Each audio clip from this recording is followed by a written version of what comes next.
So in interval notation, I'm not going to solve an inequality and say x is greater than 7. I'm going to write an interval for it. And so your interval is basically telling you what gets shaded on the number line. So greater than 7 would be starting at 7 and everything larger than that, right? So the interval, we say parentheses, starting at 7. If it never ends, it goes forever, we call that infinity. I believe you guys did use this notation some last year, right? So it should be familiar with you. Remember, we have parentheses versus brackets. What's the difference? And a bracket is like your equal to. So if I said like negative 2 is less than or equal to x is less than 0. Okay, what that means on a number line is everything between negative 2 and 0. You guys have probably usually done open and closed circles under your number lines. Our textbook really just goes all in with the interval notation and uses parentheses and brackets instead of open and closed circles on the number lines as well. So it'd be a bracket at the negative 2, a parenthesis at the 0, because the negative 2 had an equal to, the 0 did not. So always we will have a starting and a stopping point on these. You do have to watch, it has to go small to large, so left to right on your number line. What do we put instead of all real numbers? You guys remember? So all real numbers is saying the entire number line works, right? Everything. So it goes from negative infinity to positive infinity. Infinity always gets a parenthesis because infinity is not a specific number. You can't equal infinity. It just tells us it keeps going. So infinities always have parentheses on them. So we're going to start out just solving some linear inequalities and writing or answering the correct notation. But before I do that, I want to just put a few up here and see if you guys can write the interval notation from that. So see how much we remember.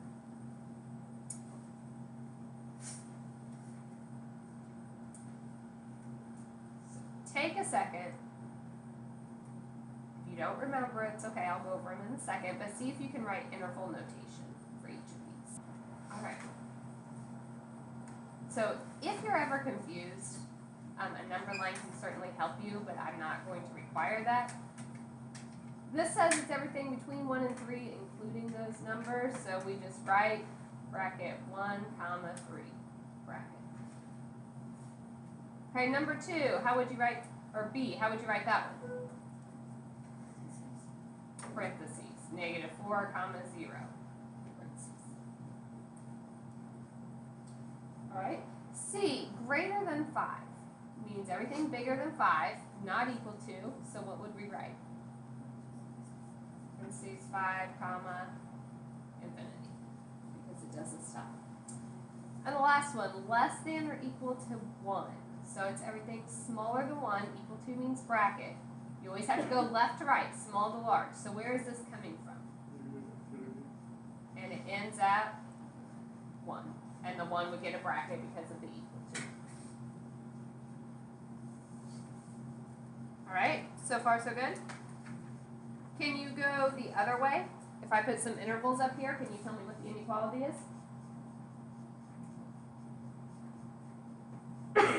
Let's try it.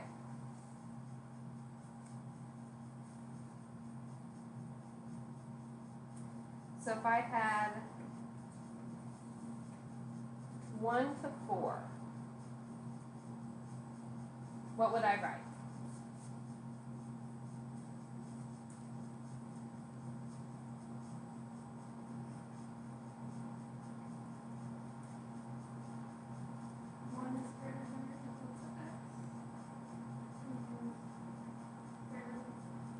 Except those are less than, but yeah, you're on the right track.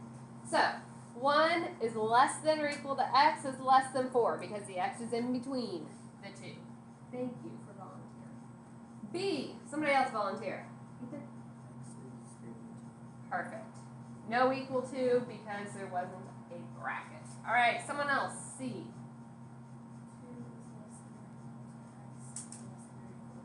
Perfect. Thank you. And D.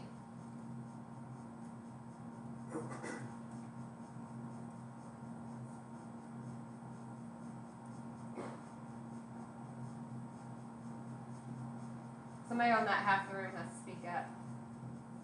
What would this one be? Perfect, thank you. All right, so we can go back and forth between the two. No problems there.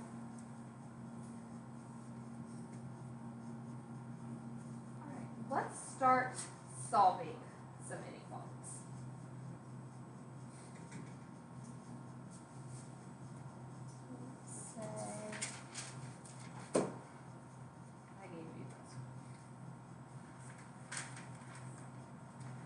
We know that solving an inequality, a linear inequality, is just like solving an equation, except if you multiply or divide by a negative, what happens?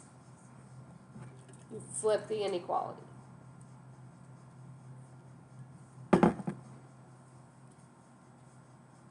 So I could subtract over my x, add over my 1. So we get 2x greater than or equal to 4, divided by 2, so x is greater than or equal to 2. Final answer, I am going to require interval notation, so greater than or equal to 2 would be starting at 2 and going forever. Equal to means 2 gets a bracket, infinity always has a parenthesis. If I ask you to graph these, which I think some of your homework problems do, I am not going to make you draw me a very extensive number line. Okay? You don't have to draw every number line starting at 0 and going 10 on each side or anything like that. I just need a really informal number line. So even if all you do is mark 2 and say, okay, it's everything bigger than 2, that's enough for me to kind of check your work. Okay, so if I ask for a graph, you can draw me a real rough one. You need at least that number. You can certainly put more, but I'm not going to require that. Since we divided by 2, why don't we flip our sign? Only if you divide by a negative number. Okay. So since it was a positive, we left it alone. So it's only if you multiply by a negative or if you divide by a negative? Yes. All right. Any other questions there? Let's try another one.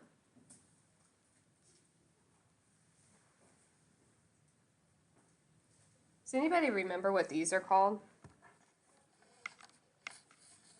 It's more than one inequality.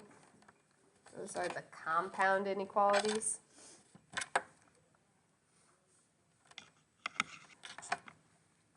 If I want to solve these, what do we have to do?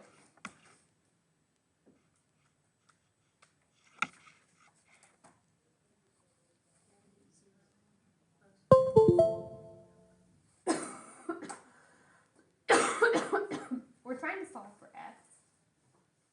It's kind of like an equation except we have 3 parts to it. So whatever you do to one, you have to do to all 3. So if I want to get the x by itself, we would add 6, but I do it to all 3, left, right, and middle. So we get 6 less than or equal to 2x, less than or equal to 10, and then divide everything by 2, left, right, and middle. So 3 less than or equal to x, less than or equal to 5. Interval notation, x is between 3 and 5, equal to tells me they both get brackets. For this one, if I said draw me the number line, I at least need enough to see, you realize it's in between the 2. And I'm just using the brackets there instead of a closed circle.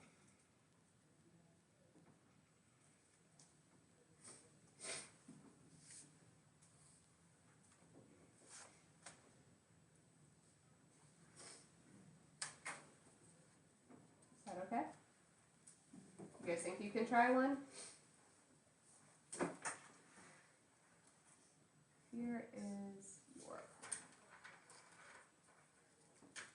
itself, you could either break apart this fraction or just multiply everything by 2. So I would probably just multiply. So those cancel, so we get negative 12 less than 2x minus 1 is less than 0. Add 1 to everything. Divide by 2, so we get negative 11 halves is less than x is less than 1. Interval notation, parentheses, negative 11 halves, comma, 1. If you were asked to plot it, you can make your number line as detailed as you want it. If you just want to put those 2 points, that's fine. And just showing me that we are everything in between them. Okay. What if I gave you this problem? Last one of these linear inequalities.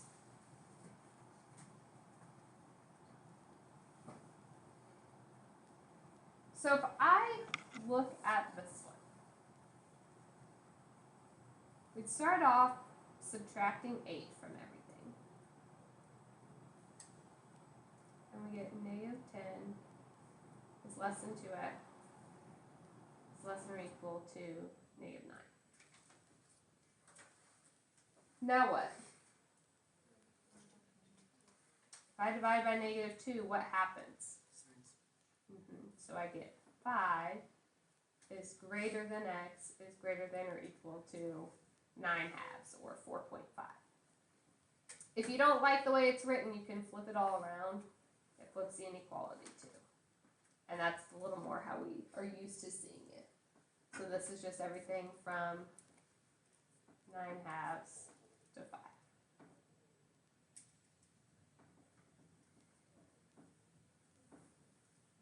So you might have to flip if you multiply or divide by negative.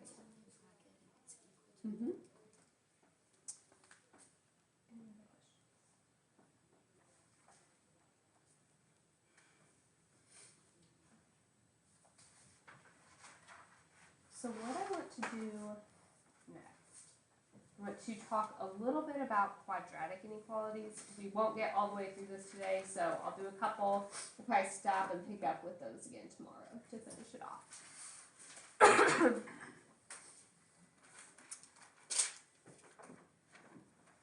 All right.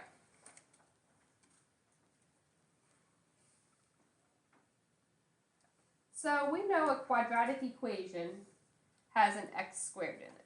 So a quadratic inequality is just an inequality that has an x squared. If I am going to solve these, we start off like solving any other quadratic equation. Okay? Multiply to negative 12, add to negative 1. What would that be?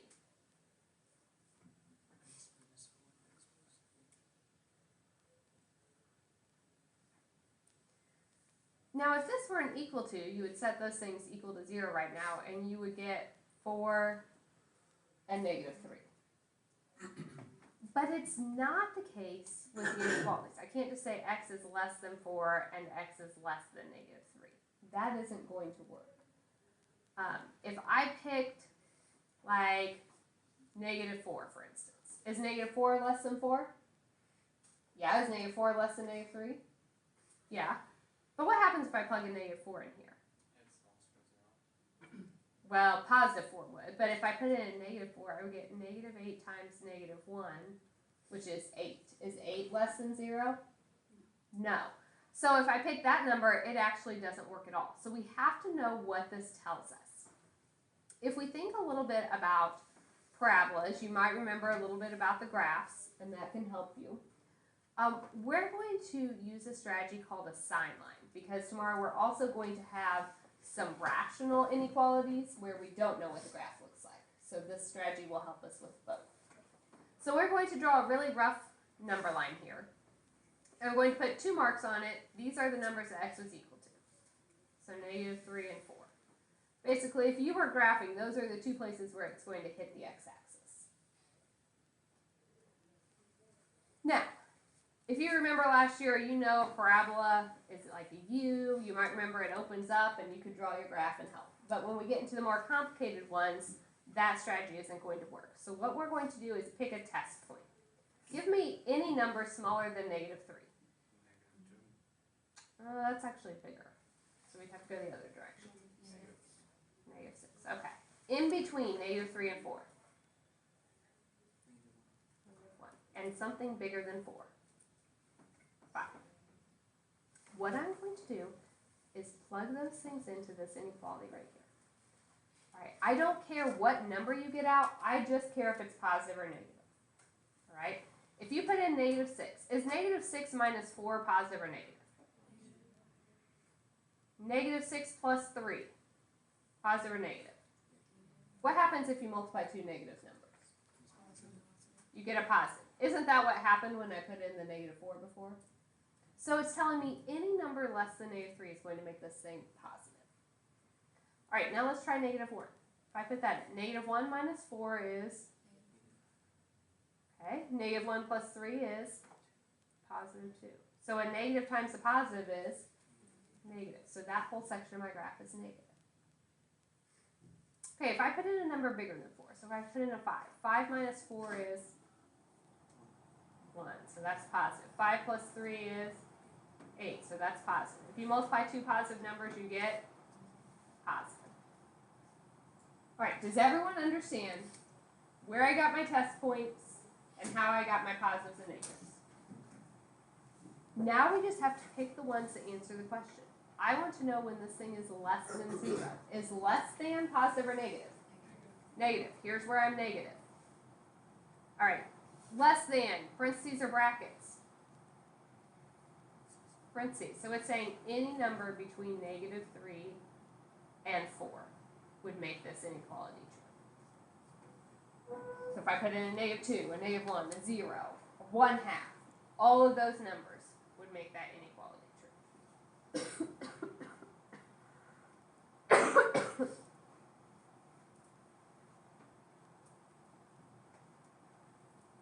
that one okay? Let's try another one. This will probably be my last problem of the day.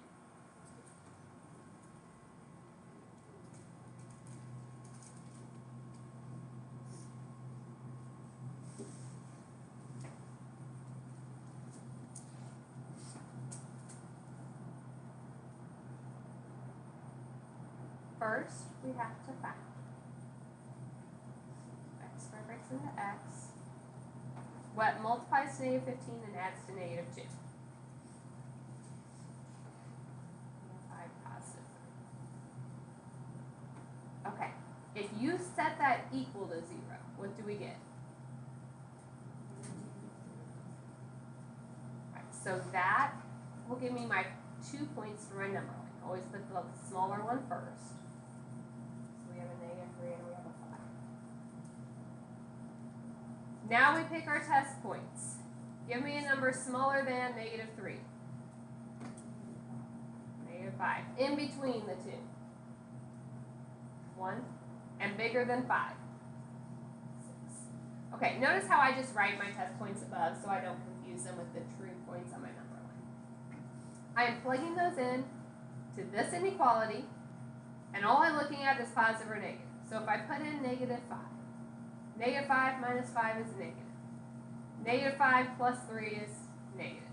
If you multiply two negatives, you get positive. If I put in a 1, 1 minus 5 is negative. 1 plus 3 is positive. Negative and a positive is negative. If I put in a 6, 6 minus 5, 6 plus 3, 2 positives, make a positive. Which answers did I want this time? Greater than. That means positive. So I want these answers. So I have to write both intervals. This one's going forever in the negative direction, so it's -infinity to -3. It's not equal to -3, so it gets a parenthesis. We put, it looks like a capital U, it's a union, just means or. The second one would be 5 to infinity. So if you have more than one interval, you put that union symbol between. Will it always be positive? For a quadratic with a leading coefficient that's positive, yes. Alright, so in a second I am handing back your quizzes. I'm going to go ahead and give you the assignment as well. So tomorrow I will probably just add to this. Not very many problems, so probably like 6 or 7 problems that I'll add to it tomorrow.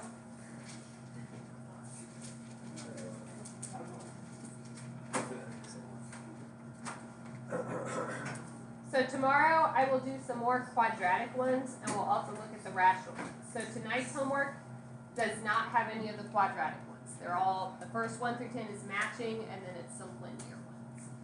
I'm handing back your quiz